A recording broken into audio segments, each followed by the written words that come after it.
السلام علیکم ورحمۃ اللہ وبرکاتہ۔ اعوذ باللہ من الشیطان الرجیم، بسم اللہ الرحمن الرحیم۔ ولا يحسبن الذين كفروا انما نملي لهم خير لانفسهم انما نملي لهم ليزدادوا اثما ولهم عذاب مهين۔ ما كان الله ليذر المؤمنين على ما أنتم عليه حتى يميز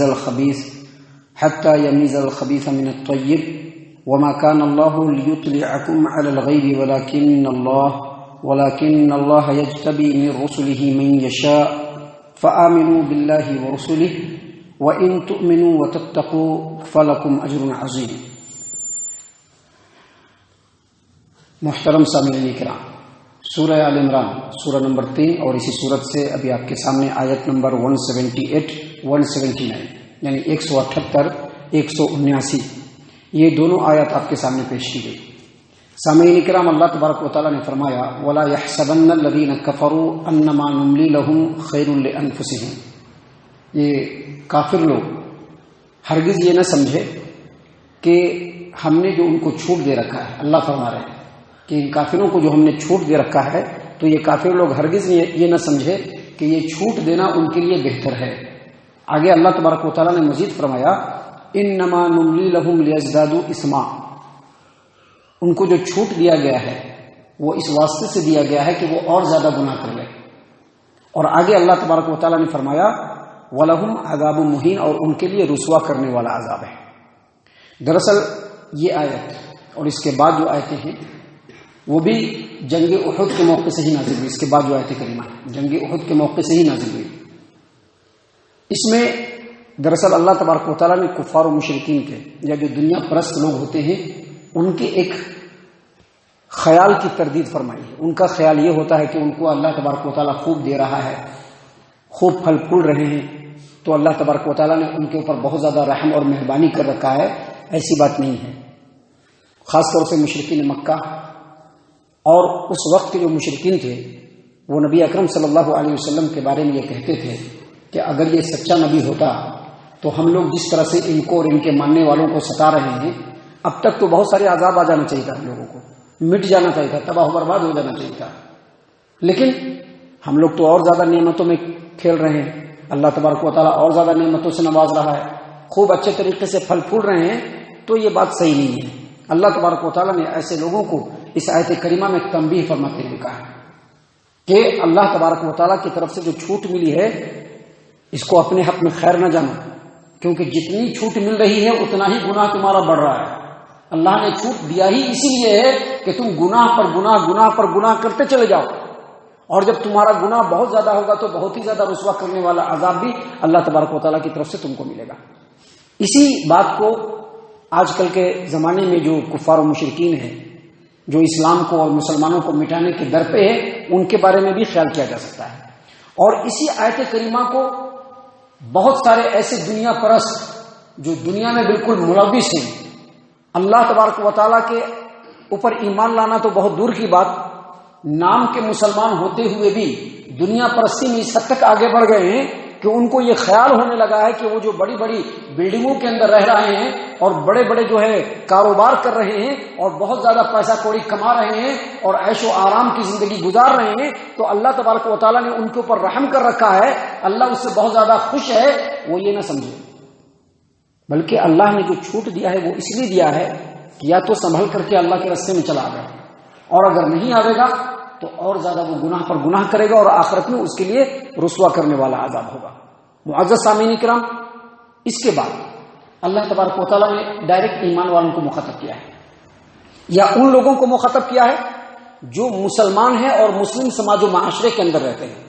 اللہ تبارک و تعالیٰ نے فرمایا ما کان اللہ لیذر المؤمنین علی ما انتم علیہ حتی یمیز الخبیث من الطیب۔ مسلمانوں، ایمان والوں کو اللہ تبارک و تعالیٰ اسی حال پر نہیں چھوڑے گا جس حال پر تم ابھی ہو، یہاں تک کہ اللہ تبارک و تعالیٰ جو ناپاک ہیں ان کو پاک لوگوں سے الگ کر دے گا۔ مطلب کیا ہے؟ مطلب یہ ہے کہ ایک جو مسلم سماج و معاشرہ ہوتا ہے اس کے اندر جو مسلمان لوگ رہتے ہیں اس میں ہر کیٹیگری کے مسلمان ہوتے ہیں. پختہ اور مضبوط والے ایمان والے مومن بھی ہوتے ہیں، کمزور ایمان والے مسلمان بھی ہوتے ہیں، منافقین بھی ہوتے ہیں جو کہنے کے لیے تو مسلمان ہوتے ہیں لیکن اسلام اور مسلمانوں سے ان کو کوئی مطلب نہیں ہوتا ہے، بلکہ بعض ایسے منافقین ہوتے ہیں جن کو اسلام اور مسلمانوں سے نفرت ہوتی ہے. اللہ تبارک و تعالیٰ نے فرمایا کہ جو ایک حال پہ تم ہو اللہ تبارک و تعالیٰ اس حال پہ نہیں رکھے گا. اب دیکھ لیجئے آج کیسے حالات آ رہے ہیں، اور جیسے جیسے حالات بن رہے ہیں لوگوں کے پول بھی کھل رہے ہیں کہ کون کتنا زیادہ پختہ ایمان والا ہے. جیسے جیسے حالات کا شکنجہ کس رہا ہے، بڑے بڑے جبہ دستار والے، بڑے بڑے تقوی اور پرہیزگاری دکھلانے والے آج سامنے نظر آ رہے ہیں کہ ان کا ایمان کتنا بڑا ہے. یہی چیز غزوہ احد کے اندر بھی ہوا تھا. اللہ تبارک و تعالیٰ نے جیتی ہوئی بازی کو شکست میں فوراً تبدیل کیا کہ اللہ تبارک و تعالیٰ دیکھ لے کہ کون مضبوط ایمان والا ہے، کون کمزور ایمان والا ہے، اور کون منافق ہے جو الٹے پاؤں دین سے پھرنے والا ہے. اللہ تبارک و تعالیٰ نے اسی بات کو یہاں پر بیان کیا کہ اللہ تبارک و تعالیٰ آزمائے گا، ضرور بھی ضرور آزمائے گا، یہاں تک کہ اللہ تبارک و تعالیٰ جو پکے ایمان والے ہیں ان کو ناپاک ایمان والوں سے الگ کر دے، جو پختہ ایمان والے ہیں ان کو، جو ایمان کا ڈھونگ رچانے والے ہیں ان سے اللہ تبارک و تعالیٰ الگ کر دے. اسی لیے اللہ تبارک و تعالیٰ آزمائے گا. نبی کے زمانے میں بھی آزمایا ہے، بعد میں بھی آزمائشیں ہوئی ہیں، اور آج بھی آزمائش ہوگی. اور یہ آزمائش اسی لیے ہوگی کہ اللہ تبارک و تعالیٰ لوگوں کے سامنے بالکل واضح کر دے کہ پکا ایمان والا کون ہے. آج ہم لوگ ایک سماج و معاشرے میں رہ رہے ہیں، ہر طرح کے لوگ ہیں. اسلام کے شعار کی پابندی کرنے والے لوگ بھی ہیں اور نہیں پابندی کرنے والے بھی لوگ ہیں، پامال کرنے والے بھی لوگ ہیں. مثال کے طور پر یہ داڑھی کو لے لیجیے، اسی داڑھی کو لے لیجیے. یہ اسلام کے اندر فرض ہے، واجب ہے، ضروری ہے، لازم ہے. نبی صلی اللہ علیہ وسلم نے رکھا ہے، نیکوکار لوگوں نے رکھا ہے، صحابہ کرام نے بھی رکھا ہے. لیکن آج اس داڑھی کو لے کر کے آپ دوسرے لوگوں سے اوپینین لیجیے گا، جو نان مسلم لوگ ہیں، جو ہمارے مخالفین ہیں، ان سے آپ اوپینین لیجیے گا تو وہ ہول اینڈ سول مسلمانوں کا پورا جائزہ لے گا اور کہے گا کہ نہیں یہ ضروری نہیں ہے. کیوں کہے گا ضروری نہیں؟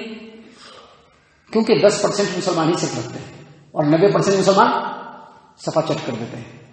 ہے نا ایسا؟ بات صحیح ہے نا؟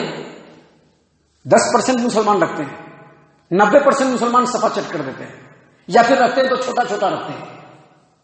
تو جو غیر لوگ ہوتے ہیں وہ ایمان مسلمانوں کے سماج و معاشرے میں جیسے بھی ایمان والے ہو سب کو ایک ہی استر پہ ہانکتے ہیں وہ کہ یہ سب مسلمان ہیں. لیکن اللہ تبارک و تعالیٰ نے فرمایا کہ جب آزمائش آئے گی تو اس وقت پتہ چل جائے گا کہ کون پکا ایمان والا ہے اور کون پکا ایمان والا نہیں ہے. فار ایگزامپل آج کے زمانے میں ہی لے لیجیے، یہ جو حجاب اور پردے کا معاملہ اٹھا ہے، حجاب اور پردے کا معاملہ شریعت کے اندر قرآن و حدیث کی روشنی میں بالکل واجب اور ضروری ہے کہ ہر مسلمان عورت کو پردہ کرنا ہے اگر وہ بالغ ہو گئی ہو تو. لیکن ہمارے سماج و معاشرے کا حال ان سے الٹ ہے. 10% عورتیں جو ہے وہ پردہ کر رہی ہیں، باقی جو عورتیں ہیں وہ پردہ نہیں کر رہی ہیں، بالکل کھلے عام رہ رہی ہیں. اب لوگوں نے کیا سمجھ رکھا ہے کہ پردہ ضروری نہیں ہے. اللہ نے فرمایا کہ ایسے ہی حالات لائیں گے، ایسے ہی حالات لائیں گے جس میں پکا اور پختہ ایمان والے اور جو ڈھونگ رچانے والے ہیں، جو منافقین ہیں، دونوں الگ الگ ہو جائیں گے. لوگوں کو پتہ چل جائے گا کہ یہ پکا ایمان والا ہے، لوگوں کو پتہ چل جائے گا کہ یہ منافق ہے، ڈھونگ رچانے والا ہے. اللہ نے اسی بات کو یہاں پر بیان فرمایا ہے کہ ما كان الله ليذر المؤمنين على ما انتم عليه حتى يميز الخبيث من الطيب. جس حال پر تم لوگ آج ہو اللہ تبارک و تعالیٰ ایمان والوں کو اس حال پر نہیں چھوڑے گا، آزمائے گا یہاں تک کہ اللہ تبارک و تعالیٰ پاک سے ناپاک کو الگ کر دے گا. اور آگے اللہ تبارک و تعالیٰ نے فرمایا وما كان الله ليطلعكم على الغيب ولكن الله يجتبي من رسله من يشاء. اب کون مومن ہے، کون منافق ہے، کون پکا ایمان والا ہے، کون کمزور ایمان والا ہے، اس کو معلوم کرنے کا ایک اور ذریعہ ہے اللہ تبارک و تعالیٰ کا جو علم غیب ہے. اللہ اپنے غیب سے بتا سکتا ہے کہ یہ مومن ہے، یہ منافق ہے، یہ فلاح ہے، یہ چلا ہے، لیکن اللہ کا یہ طریقہ نہیں ہے. اللہ نے فرمایا وما كان الله ليطلعكم على الغيب. اللہ کا یہ طریقہ نہیں کہ غیب کے ذریعے سے تم کو بتلا دے، یہ اللہ کا طریقہ نہیں. غیب کے لیے اس نے نبیوں کو مبعوث فرمایا. نبی کو اتنا ہی بتانا تھا جتنا اللہ نے حکم دیا. مثال کے طور پر اللہ نے بتلایا کہ اللہ ہے، فرشتے ہیں، جنت ہے، جہنم ہے، قیامت کا دن آئے گا، مر کر کے سارے لوگوں کو وہاں پہنچنا ہے، جن کے جیسے اعمال ہوں گے ویسا ان کا حساب ہوگا، اس طرح سے ان کو اگر نیکوکار ہے تو جنت ملے گی، اگر بدکار ہے تو جہنم ملے گا. یہ ساری باتیں اللہ تبارک و تعالیٰ نے بتلایا. لیکن اللہ تبارک و تعالیٰ نے اور محمد عربی صلی اللہ علیہ وسلم نے منافقین کی تمام علامتوں کو بتانے کے بعد بھی یہ نہیں کہا کہ فلاں منافق ہے، فلاں منافق ہے، فلاں منافق ہے، کیونکہ یہ اللہ کا طریقہ نہیں ہے. پورے نبوی زندگی کو آپ دیکھ لیجئے گا، صرف ایک ایسا موقع ہے کہ نبی صلی اللہ علیہ وسلم کو شدید ضرورت پڑی تو اللہ نے چند منافقین کے نام بتلائے. غزوہ تبوک سے لوٹ رہے تھے نبی صلی اللہ علیہ وسلم، 14 یا 15 منافقین نے سازش کی کہ نبی صلی اللہ علیہ وسلم جب رات کو گھاٹی سے گزریں گے آپ صلی اللہ علیہ وسلم کو سواری پر سے دھکیل دیں گے اور گھاٹی میں گرا کر کے آپ کو ہلاک و برباد کر دیں گے. اللہ تبارک و تعالیٰ نے جب نبی صلی اللہ علیہ وسلم گزر رہے ہیں، پیچھے پیچھے حذیفہ بن یمان رضی اللہ عنہ ہیں، اللہ تبارک و تعالیٰ نے وحی نازل کی کہ یہ 15 منافقین ہیں، فلاں ہے اور اس کا باپ فلاں ہے، فلاں ہے اور اس کا باپ فلاں ہے، فلاں ہے اس کا باپ فلاں ہے. 14 یا 15 منافقین کے نام اللہ تبارک و تعالیٰ نے اللہ کے رسول صلی اللہ علیہ وسلم کو وحی کے ذریعے سے بتایا. اور آپ صلی اللہ علیہ وسلم نے ان منافقین کے نام حذیفہ بن یمان رضی اللہ عنہ کو بتایا اور یہ بھی کہہ دیا کہ تم میرے رازدار ہو، اب یہ راز تمہارے علاوہ کسی کو پتہ نہیں چلنا چاہیے. اسی لیے ان کو رازدان رسول کہتے ہیں، ان کو رازدان رسول کہا جاتا ہے، حذیفہ بن یمان رضی اللہ عنہ. تو دیکھیے ضرورت کے تحت تو 15 لوگوں کا نام بتایا گیا، لیکن اس کو بھی پردے میں رکھا گیا، کسی کو بھی نہیں بتایا گیا. اس سے یہ پتا چلا کہ کون منافق ہے، کون منافق نہیں ہے، کون پکا ایمان والا ہے، کون کمزور ایمان والا ہے، یہ آزمائش کے ذریعے سے پتا چلتا ہے، اللہ غیب سے نہیں بتلائے گا. اور پھر یہ بھی ہے کہ نبیوں کو جو اللہ تبارک و تعالیٰ نے غیب کے لیے مقرر کیا ہے اتنا ہی بتلانا ہے جتنا اللہ نے کہا ہے، اور کبھی اللہ بتلائے گا بھی اور کبھی نہیں بھی بتلائے گا. اس کی مثال دیکھ لیجیے، سیدنا یعقوب علیہ السلام مصر سے ان کے بیٹے یوسف کا کپڑا لانے والا کپڑا لے کر کے جب آ رہا تھا یوسف کا، یعقوب علیہ السلام کو پتہ نہیں تھا. یوسف علیہ السلام نے کیا کہا کہ یہ کپڑا لے جاؤ اور اپنے باپ کے آنکھ پر ڈالنا تو آنکھ ٹھیک ہو جائے گا. اللہ نے غیب کے ذریعے سے بتلا دیا کہ جو کپڑا لے کر کے آ رہا ہے یہ یوسف کا کپڑا ہے، غیب سے بتلا دیا کہ یہ یوسف کا کپڑا ہے. لیکن وہیں پر اس سے پہلے سیدنا یوسف علیہ السلام کو ان کے بھائیوں نے انہی کے شہر میں، انہی کے گاؤں میں کنعان کے اندر ایک کنویں میں ڈال دیا اور کئی دنوں تک کنویں میں پڑے رہے. اور وہیں پر یعقوب علیہ السلام بھی ہے، یوسف علیہ السلام کے غم میں گھولے جا رہے ہیں، لیکن اللہ تبارک و تعالیٰ نے نہیں بتلایا. اللہ نے حالانکہ چاہتا تو بتلا سکتا تھا لیکن نہیں بتلایا. اس کا مطلب کیا ہوا؟ جب چاہے گا بتلائے گا، جب چاہے گا نہیں بتلائے گا، کیونکہ غیب کا مالک اللہ تبارک و تعالیٰ ہے. آپ نبی صلی اللہ علیہ وسلم کی زندگی میں دیکھ لیجئے، آپ صلی اللہ علیہ وسلم کی زندگی میں سیدنا عمر بن خطاب رضی اللہ عنہ آپ صلی اللہ علیہ وسلم پر ایمان لانے کے لیے نکلے اپنے گھر سے.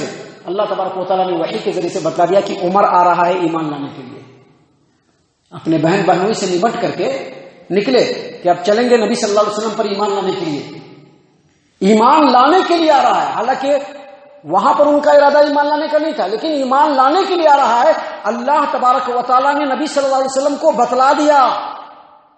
لیکن اس کے بعد مدینے کے اندر اللہ کے رسول صلی اللہ علیہ وسلم کی سب سے چہیتی بیوی ام المومنین عائشہ رضی اللہ عنہا کے اوپر جب منافقوں نے تہمت لگایا، الزام لگایا، 1 مہینہ تک اللہ کے رسول صلی اللہ علیہ وسلم بے چین رہے، بے قرار رہے، پریشان رہے، لیکن اللہ تبارک و تعالیٰ نے نبی صلی اللہ علیہ وسلم کو نہیں بتلایا. تو غیب کے بارے میں بھی جتنا بتلانا ہے اتنا ہی بتلائے گا. اللہ نے اسی بات کو یہاں پر بیان کیا ہے کہ ایمان والے اور کمزور ایمان والے اور منافقین کی آزمائش تو اللہ کرے گا.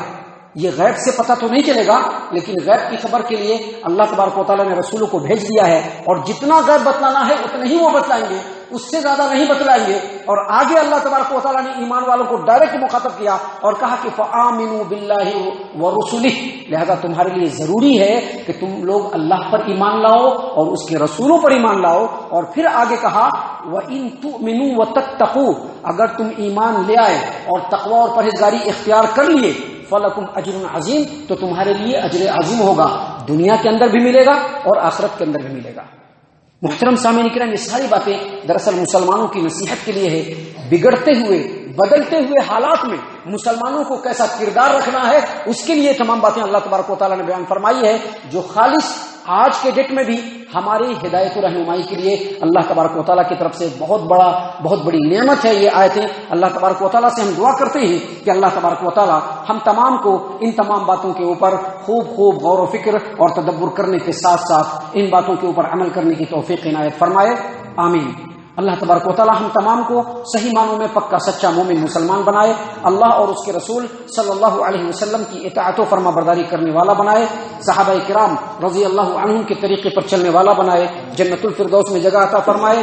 اے اللہ ہم تمام کو جہنم سے پناہ دے، اے رب العالمین ہم تمام کو جہنم سے پناہ دے، اے مالک الملک ہم تمام کو جہنم سے پناہ دے، آمین یا رب العالمین۔ وما علینا الا البلاغ المبین۔